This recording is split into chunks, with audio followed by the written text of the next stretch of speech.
April 1945. The war in Europe was nearing its end, but for dozens of young German women, the war was far from over. Their journey had taken them thousands of miles from the ruins of the Reich to the sunburnt plains of Texas. When the train finally hissed to a stop outside Hereford, Texas, the women inside clutched their few possessions: a torn letter, a rosary, a faded photograph. They had been nurses, secretaries, radio operators, swept up in the chaos of the Third Reich, now prisoners of a nation they'd been told was ruthless and vengeful. A few of them whispered to each other in German, their voices trembling. "Amerikaner, werden sie uns schlagen? Will they beat us?" The doors screeched open, sunlight flooded in. Instead of armed soldiers shouting commands, they saw men in wide-brimmed hats, Texas cowboys, standing beside horses. The air smelled of dust and mesquite. The sound of spurs clinked against the earth. The women hesitated. They had imagined chains, cages, interrogation rooms. Instead, one cowboy smiled and tipped his hat. "Welcome to Texas, ladies. You sit'll be riding, not walking." For these prisoners of war brought to the heart of America, this moment was almost impossible to believe. In the final months of the bloodiest war in human history, they expected cruelty. What they found was something that would haunt them for the rest of their lives: kindness.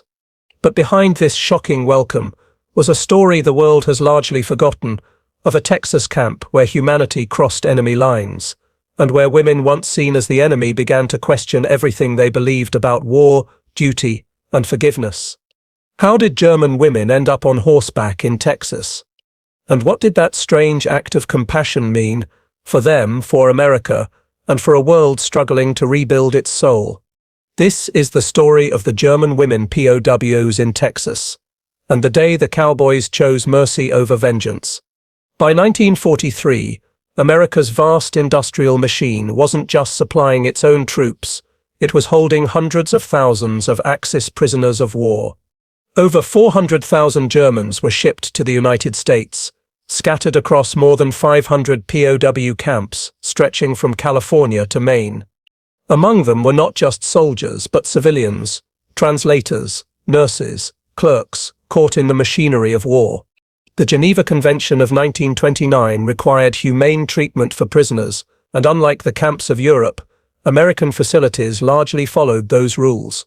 In fact, many POWs would later admit that they ate better in America than civilians did back home in Germany.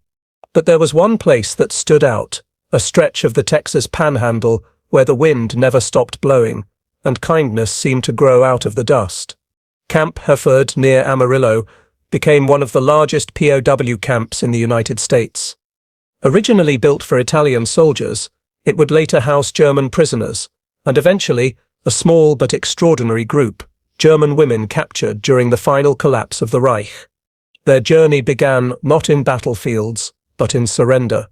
In 1945, as Allied forces swept through the remnants of Nazi Germany, many women working in military auxiliary roles, nurses of the Luftwaffe, secretaries in command posts, and even propaganda clerks were taken into custody alongside men. A number of them were transported to POW holding zones in France and Britain. From there, a few were selected for transfer to the US, partly for labor, partly for interrogation, but also because America had the capacity to house them safely. For the Texans who first saw them arrive, the sight was startling: German women, young and exhausted, stepping off transport trains onto American soil. They wore worn grey uniforms and carried nothing but confusion. The local papers called them enemy women. The townspeople, most of whom had lost brothers and sons overseas, didn't know what to make of them. Yet Texas, shaped by a culture of open plains and hard work, was far from Europe's bitterness.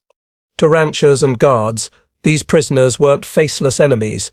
They were simply people caught in a war that had gone too far. And so, when the day came to move them to the camp, the men saddled their horses, not their trucks. It was a small gesture that would ripple far beyond the fences of Hereford. For these women who had been taught to see Americans as monsters, it was the first crack in the wall of propaganda. And for the Texans, It was a quiet act of defiance against the cruelty of war, an insistence that decency could survive, even when the world seemed to have lost it. But beneath this unexpected kindness, there were still scars, guilt, resentment, and memories that refused to fade. Some of the women still saluted each other with Nazi greetings behind closed doors. Others cried at night for families they might never see again. And as the war ended, one haunting question remained. Could enemies ever truly see each other as human again? That question would soon be tested, not in the battlefield, but in the heart of Texas itself. Behind every uniform there was a name. Behind every enemy, a story. At Camp Hereford, under the hot Texas sun, the faces of war softened into something almost ordinary. The guards soon learned the names of the women they watched over. Liesel, a 24-year-old nurse from Munich, who had tended wounded soldiers on the Eastern Front.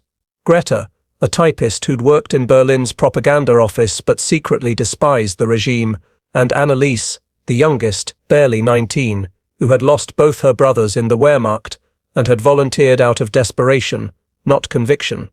Most of them had never seen the America they'd been told to fear. In the Reich's newspapers, the United States was painted as a land of chaos, ruled by greedy industrialists, filled with violence and moral decay. But when they looked up from their fenced compound, they saw big skies, dust storms, and cowboys offering water instead of threats. One of the camp guards, Sergeant Thomas Tom McRae, a rancher from Amarillo, later recalled in an interview, "They looked like they hadn't smiled in years. We didn't see Nazis. We saw girls that needed feeding, so we fed fur." The women were assigned light duties, laundry, cooking, tending to the camp gardens. But unlike Europe's grey misery, the Hereford camp was filled with music. In the evenings, some prisoners sang folk songs from Bavaria and Rhineland, while the American guards strummed guitars. For brief moments, the fences between them seemed invisible. Yet not everyone approved. Some townsfolk whispered that the army was being too soft. Others, especially those who had lost sons in the war, couldn't bear the idea of showing kindness to the enemy. And even within the camp, kindness was complicated. Many of the women carried shame. Some had believed, truly believed, in Hitler's promises. Others had simply followed orders. Now surrounded by the very people they had been told to hate, they began to see a mirror of their own humanity. A diary later found in the archives of the camp, written by a woman named Liesl Huber, contains a simple line that captured this awakening: "The Americans smile when they look at us. It hurts more than hatred would." For the guards, it was just another day of duty. For these women, it was the beginning of a quiet transformation. The war that had taken their homes had brought them to a place that would change their hearts. But outside the camp fences, the war was reaching its violent end, and the horrors revealed in Europe would soon cast a shadow even across the Texas plains. Because while compassion bloomed in Hereford, the world was about to learn the full depth of what the Third Reich had done, and the moral reckoning that followed would reach even those who thought themselves innocent. By the spring of 1945, whispers began to circulate through the barbed wire fences of Camp Hereford. The war was nearly over. Berlin was surrounded. Hitler was trapped. The women gathered near the camp's loudspeaker whenever the guards received news. They could see it in the Americans' faces. Something monumental was happening across the ocean. But the guards didn't gloat. They simply grew quieter. When word finally reached them that Germany had surrendered, the camp fell silent. Some women wept openly. Others stared into the sky, numb, their last sense of belonging gone. For years they had lived in a world where loyalty to the Führer defined their purpose. Now that world was ashes, and they were prisoners of a nation that had defeated everything they'd been taught to revere. The surrender should have meant relief. Instead, it brought confusion and guilt. A few days later, the camp chaplain, a middle-aged pastor from Texas, entered one of the barracks. He spoke gently through an interpreter, saying, "You are safe now. The war is over." One of the women, Greta, stood and asked in halting English, "But what is left of Germany?" He hesitated, then replied quietly, "Not much, ma Serben, and I'm sorry." Soon after, newspapers began to circulate among the guards, papers filled with names like Buchenwald, Dachau, Auschwitz. When the guards showed the German prisoners what had been found, the camps, the photos, the skeletal survivors, disbelief turned to horror. Some screamed. Some denied it. Some fainted. And some, like Liesel, wrote in her diary that night, "If this is true, we were never soldiers, we were blind." The women who had once sung folk songs stopped singing. At night, the guards heard sobbing from the barracks. Something fundamental had shattered, not only their nation, but their understanding of themselves. Yet amid that darkness, the Texas air carried small mercies. Sergeant McCrae noticed Liesel sitting alone near the fence and offered her an apple. She didn't take it at first, she just looked at him, eyes full of tears. He said quietly, "Mad Seppen, it seps just fruit, not forgiveness." That single moment captured the truth of Hereford. Kindness didn't erase guilt, but it reminded both sides that cruelty was a choice, and so was grace. Still, peace did not bring freedom. Months passed, and rumors spread that the women might be sent back to a ruined homeland or kept indefinitely as enemy aliens. Their uncertainty deepened, and when one act of defiance shattered the fragile calm of the camp, that uneasy peace would be tested to its breaking point. Because even in Texas, the war was not over for everyone. By the summer of 1945, the camp had settled into a strange rhythm. The women worked in the gardens, helped in the kitchens, and even began teaching each other English. But beneath the surface, something dangerous was brewing, a clash between old beliefs and new truths. One day, a group of German prisoners secretly stitched together a flag. Not the swastika, that symbol had already been banned, but the black, white and red tricolor of the old German Empire. To them, it wasn't a political statement. It was grief, a desperate attempt to hold on to identity amid defeat. But when they raised it quietly on a pole behind one of the barracks, the wind caught it, and the colors flashed across the sky. The guards froze. The camp fell silent, and within minutes, Sergeant McCrae stormed into the yard. He tore the flag down himself. The fabric ripped in his hands. He looked at the women, gathered there, some defiant, some ashamed.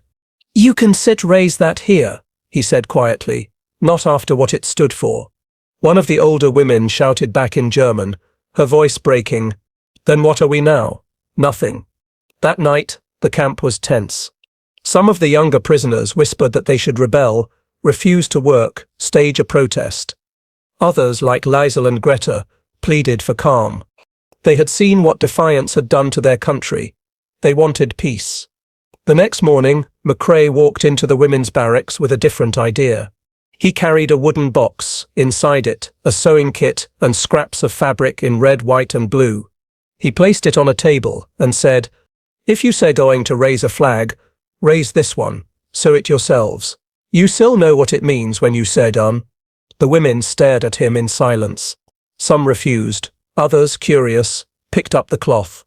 Over the next few days they worked quietly, uncertain why they were doing it. But when they finished, and the stars and stripes rippled above the Texas plains, even the most stubborn among them felt something shift. It wasn't surrender, it was understanding. One of the women later wrote in a letter to her family in Bavaria, "We raised the enemy Sepp's flag, and yet, for the first time, I felt no hatred, only peace." That moment broke the last barrier between the guards and the prisoners. They were no longer captor and captive. They were people, sharing the same sun, the same exhaustion, the same longing for home. But peace came at a cost. For some women, the shame of what Germany had done grew unbearable. For others, hope of ever returning home began to fade. And when orders finally came from Washington to prepare for repatriation, the camp that had become their strange refuge would face one last test of conscience. Because leaving Texas meant facing what waited in Germany and what they had become in the shadow of both compassion and defeat. August 1945. The war was finally undeniably over. Germany lay in ruins, its cities bombed into silence, its people scattered and starving. And now, the telegrams arrived at Camp Hereford. All German POWs scheduled for repatriation. For many prisoners, the news was bittersweet. Freedom was near, but so was the reckoning. Returning home meant confronting everything they had left behind: destroyed homes, vanished families, and the shame of what their country had done. The women had changed in Texas. They had learned English. They had made friends. Some had learned to ride horses, even laughed with the cowboys who once guarded them. The barbed wire still stood, but the hatred that built it had rusted away. In the camp's final weeks, the women began writing letters, not to their families but to the people who had shown them kindness. One letter, later found in the Hereford archives, was addressed to Sergeant Thomas McCrae. It was unsigned. It read, "You treated us as women, not enemies. When you gave us horses instead of chains, you showed us the war could end in dignity. I will tell my children that mercy wears a cowboy hat." McCrae, a man of few words, read the letter sitting by the fence one evening as the sun set behind the horizon. He never learned who wrote it, but he kept it for the rest of his life, folded and worn, tucked inside his Bible. The announcement of repatriation changed everything inside the camp. For the first time, the women could see their future, but many realized they didn't want to leave. They had come as prisoners, but they would leave as witnesses, witnesses to a nation that had treated them better than their own regime ever had. Liesl wrote in her diary, "Texas taught us that goodness can survive even war. I am afraid to go home because I don't know if I can explain what I found here." And so began the quiet preparations for departure. The sewing of small keepsakes, the writing of farewell notes, the exchange of photographs. Even the guards, hardened by years of discipline, struggled to keep their composure. The night before the transport train arrived, the women gathered one last time by the stables, the same place they had first been welcomed months earlier. One of the cowboys, a tall man named Earl Simmons, led out a few horses and said, half joking, "One last ride before you all go." They laughed through their tears.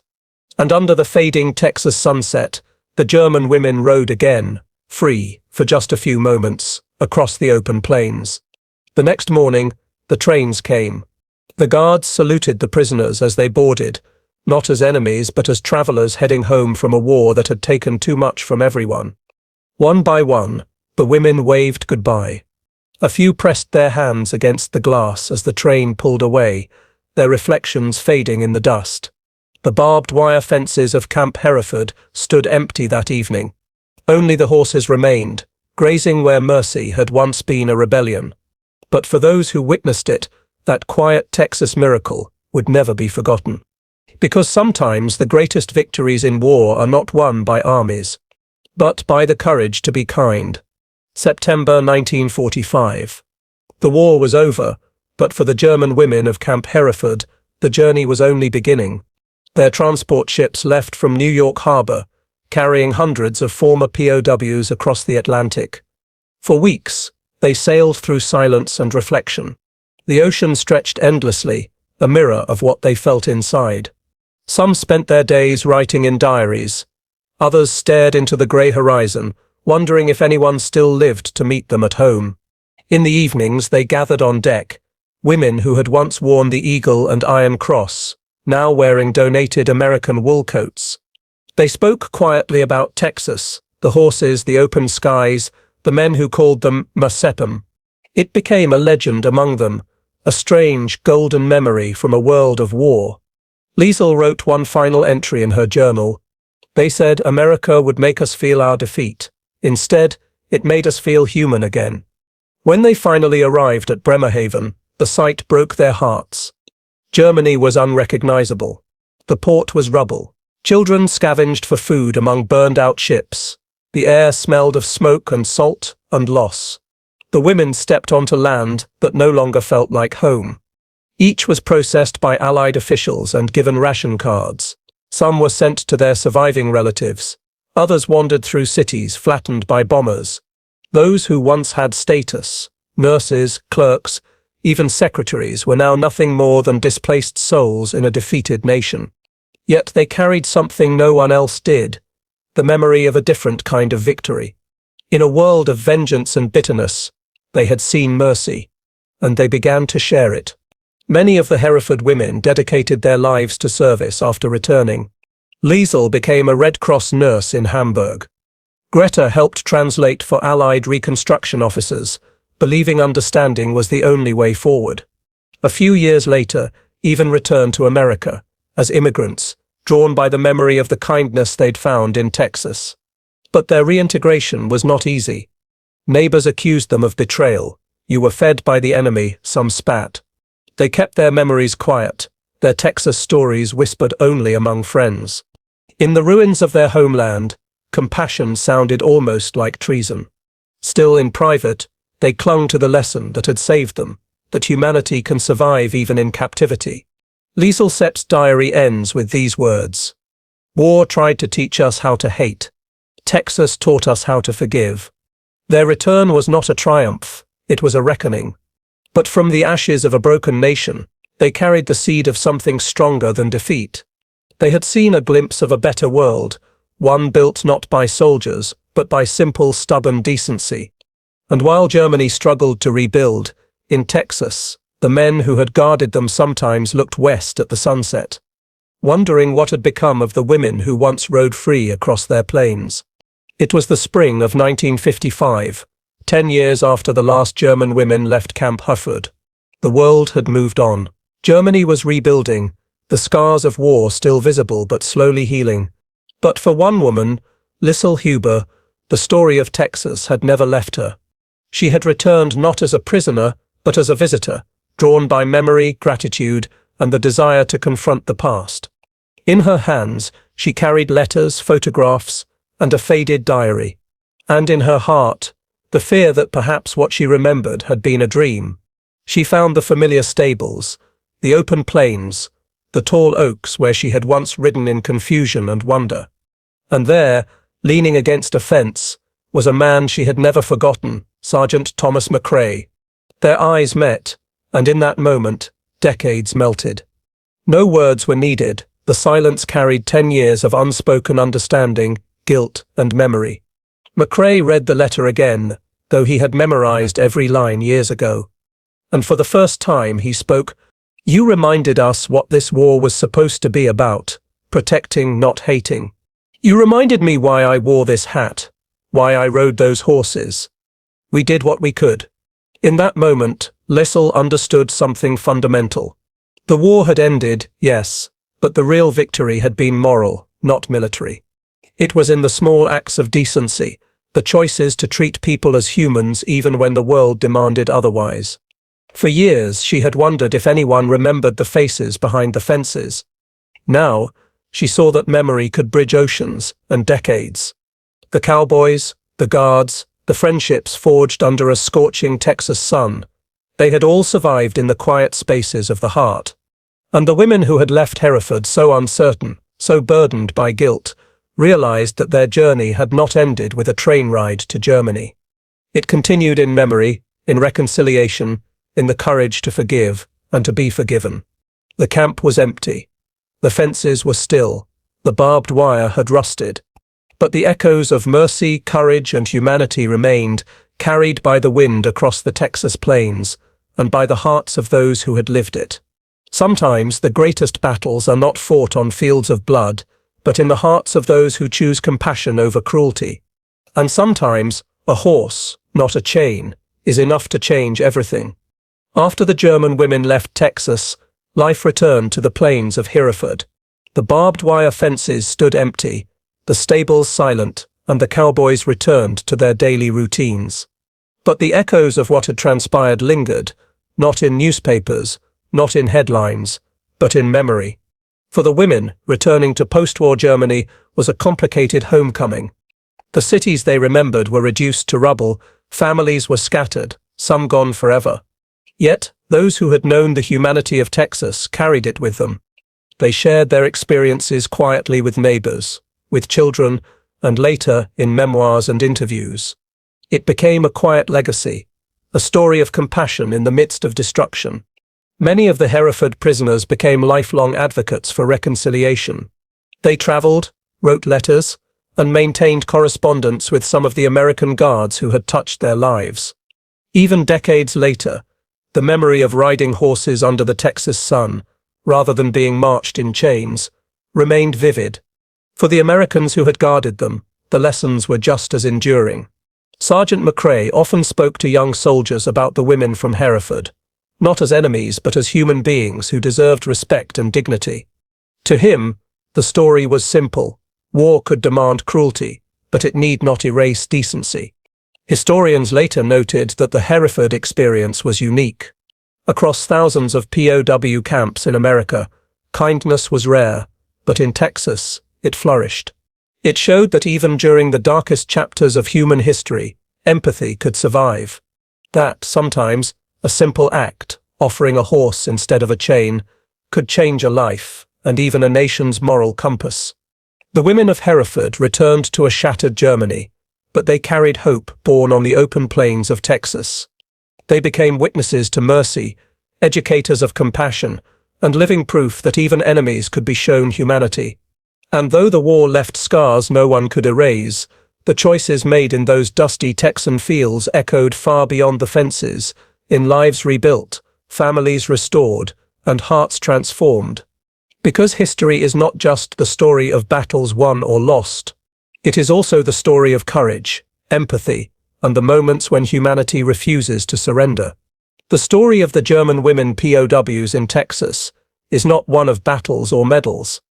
It is a story of humanity, of courage in small, profound gestures, of cowboys who chose mercy over chains, and prisoners who learned the power of forgiveness in return.